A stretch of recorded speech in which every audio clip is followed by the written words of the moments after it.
The secret history of tea. How did the British uncover this secret? Every morning, billions of people perform the same ritual. They boil the water, steep the leaves, and pour it into a cup. Without thinking, without questioning. But behind that hot, steaming liquid lay spies traversing mountains, laws punishable by death, seeds crossing the sea in glass boxes, and one of history's greatest economic transformations. This is the story of a plant. But it is also a story of the struggle for power, trade, and knowledge, of a secret that transcends borders.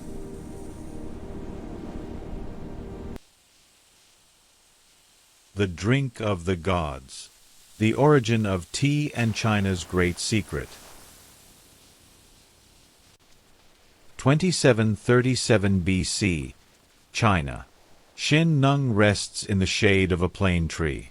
As the drinking water boils, a breeze blows, and a few leaves fall from the tree into the boiling water. The water begins to turn yellow, and an inviting aroma rises. When the emperor fills his cup and brings it to his lips, his eyes gleam. The longest love story in human history is about to begin. This is, of course, a myth. But historians agree that tea has been consumed in China for at least 4,000 years. Originally used as a medicinal herb, tea gradually became an integral part of Chinese culture. During the Tang Dynasty, between the 7th and 10th centuries, tea drinking truly became an art. The Cha Jing, or the Book of Tea, was written. Tea ceremonies at palace events almost become a religious ritual. The leaves gathered on the green mountain slopes amidst the morning mists become the shared spirit of a vast community stretching from empires to villages. But the real importance of tea is not cultural, but economic. The tea plant has been grown only in China for thousands of years. And the Chinese know this very well. For them, tea is a source of power, an economic, political, and cultural weapon. In the 17th century, China became virtually the monotheistic religion of tea in world trade. Western merchants had to bow, wait, and pay taxes when arriving at Chinese ports. And most importantly, it is absolutely forbidden to take tea seeds, seedlings, or even a single skilled craftsman out of the country. This is a crime punishable by death. 1657, London, Garsway Coffee House. Owner Thomas Garway posts a small advertisement in his window. He's talking about a strange drink, a yellowish, slightly bitter liquid prepared from dried leaves. Moreover, he claims it's good for 18 different ailments. Customers look on with skepticism, but they try a cup, then another. And England falls in love with tea, a deep-rooted love, an indispensable need. By the mid-18th century, tea was being drunk across the country. In the reception rooms of the aristocracy, during factory breaks for workers, and in the wooden cabins of sailors in the harbor.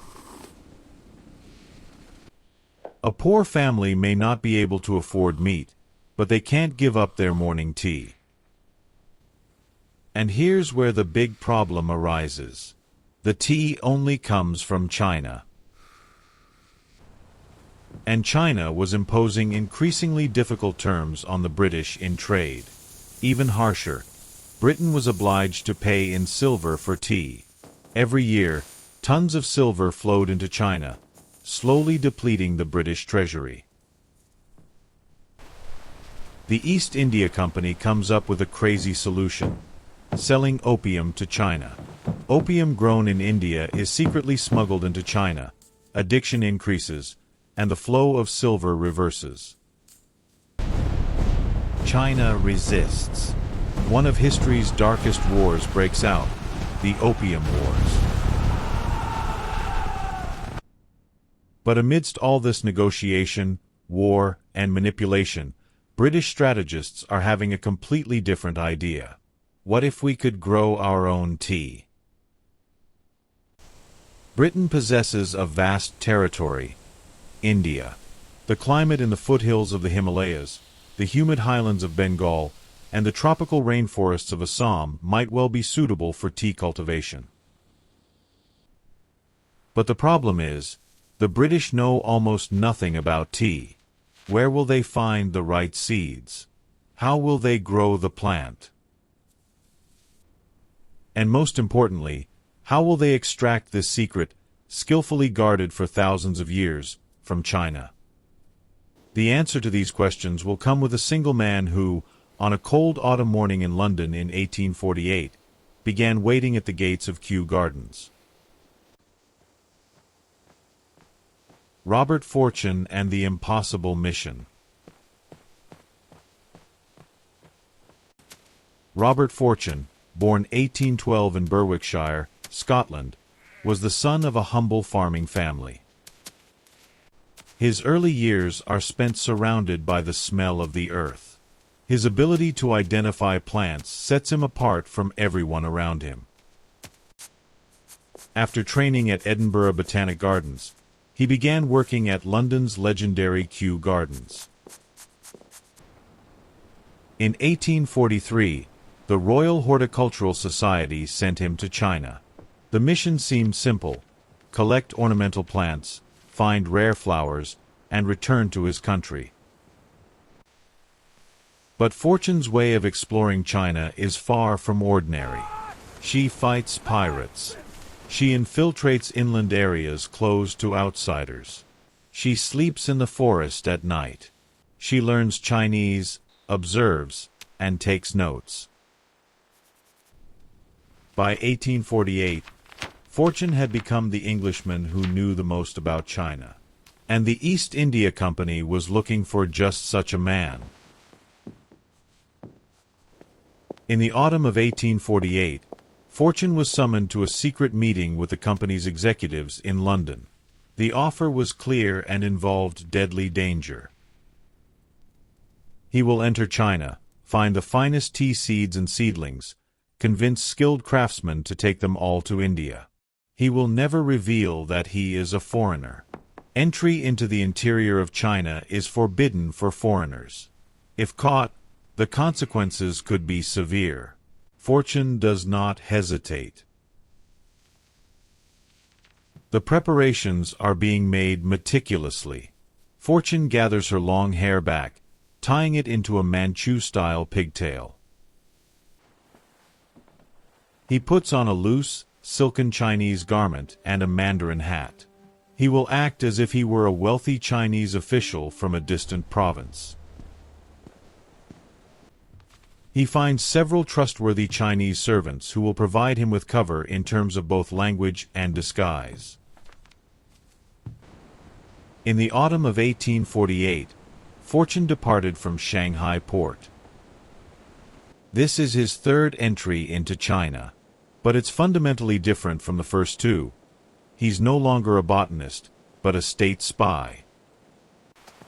The journey is challenging. The interior of China, the provinces of Anhui and Zhejiang, are a completely different world. Villages and towns that have been protected from outside influence for centuries, keeping their doors tightly closed to strangers. Fortune spends days walking, crossing rivers by boat, and climbing mountain passes to reach the valleys known as the Yellow Tea region, where the finest tea is grown. There's a risk of being noticed at every step. All eyes are on you in every village.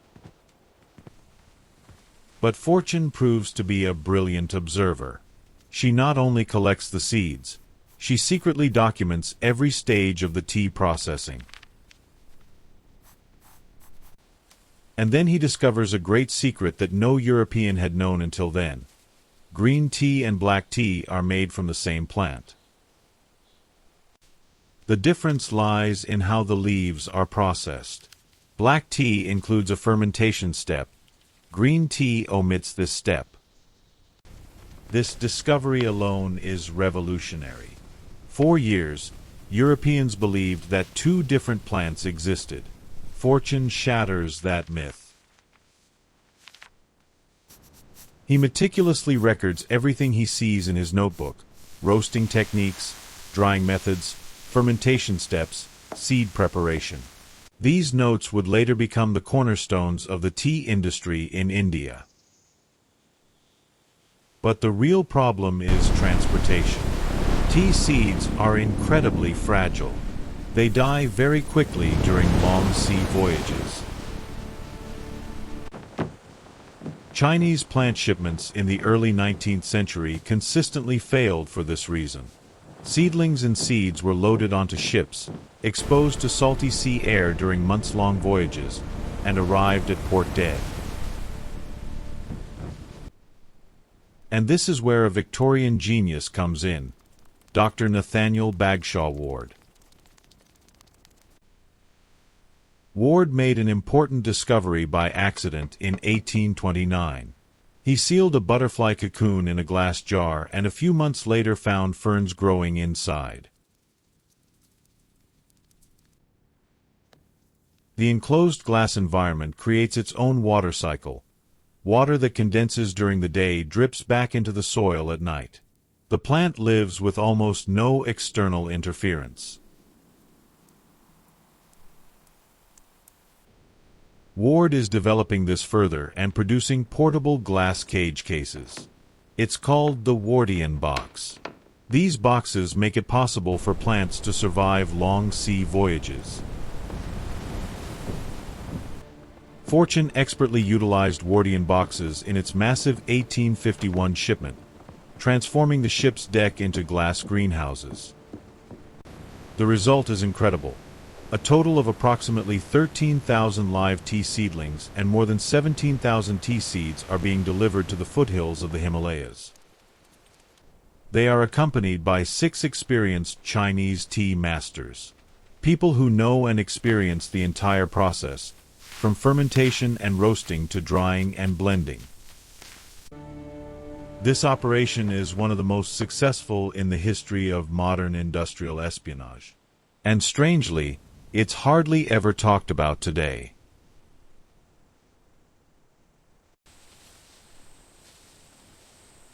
The rise of India and the transformation of the world. When the saplings arrive in India, the real challenge begins. The mountainous terrain of Darjeeling came under British control in the 1840s. Located on the southern slopes of the Himalayas, at an average altitude of 2,000 meters, this region is a treasure trove for botanists. High rainfall, a seasonal cycle where cool nights are followed by hot days, and an acidic soil structure. Fortune's notes say this region is suitable for tea cultivation. But that hope on paper will be put to the test in the real soil. The first few years are difficult. Some of the Chinese craftsmen brought in cannot adapt to the climate, and some want to return home. Communication problems with local workers, the helplessness of managers who don't speak the language, and above all, the arduous task of trying to recreate, from scratch, the Chinese tea culture that has been carefully cultivated over the years in a foreign land.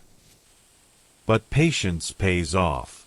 By the end of the 1850s, Darjeeling tea had made its way to the London market. Experts agreed that this tea was different from Chinese tea, but just as valuable. Darjeeling's high-altitude conditions give the leaf a unique flavor, delicate floral notes, with a slightly astringent character. It's not a Chinese tea imitation, it's a breathtaking drink in its own right. Still known today as the champagne of teas, Darjeeling has remained one of the world's most prestigious tea-producing regions ever since. In Assam, however, the situation is quite different. Long before Fortune's operation, in 1823, an Englishman named Robert Bruce, while exploring the forests of Assam, noticed that the indigenous Singpho people had long been drinking a plant-based beverage. He investigates and makes a shocking discovery. tea plants already exist in India. But this discovery goes unappreciated for decades because the British consider Chinese tea to be the only true tea, and they look down on the Assam plant as a wild variant. With Fortune's seedling operation proving successful, the Assam plant is finally being taken seriously. And from the 1850s onwards, the Assam Valley began to witness tea production on an industrial scale. In the 1860s, Indian tea began to compete with Chinese tea in the British market. By the 1880s, this competition had decisively turned in India's favor.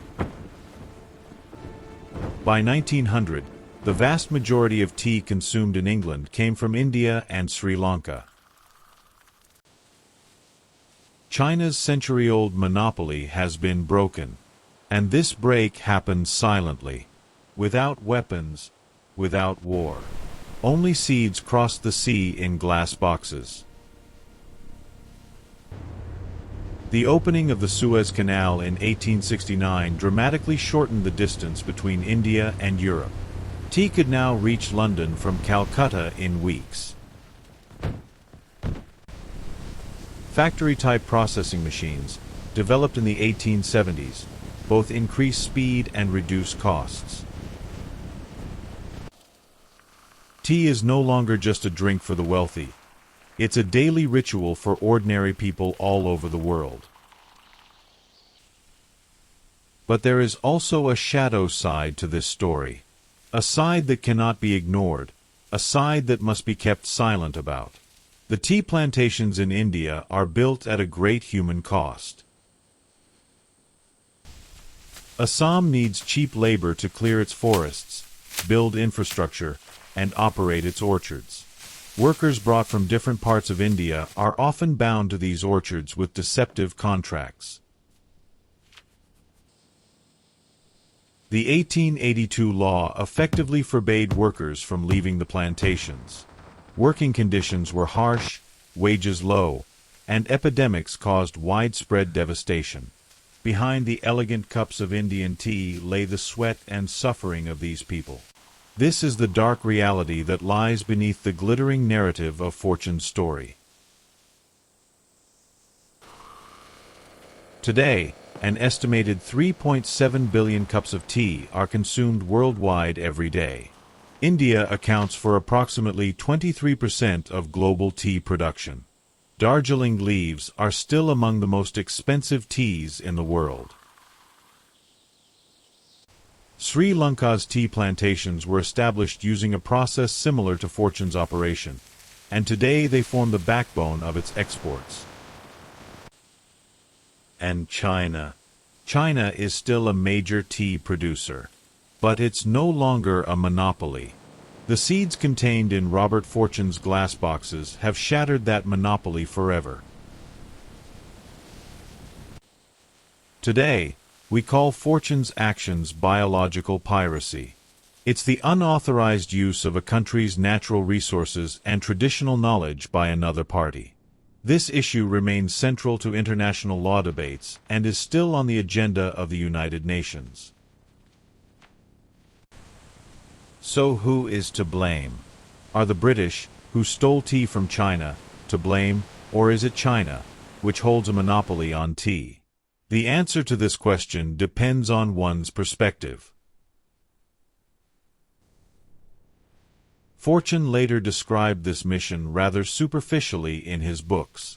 In A Journey to the Tea Countries of China, he wrote as if he were describing an ordinary botanical trip, not as a spy hero, but as a curious naturalist.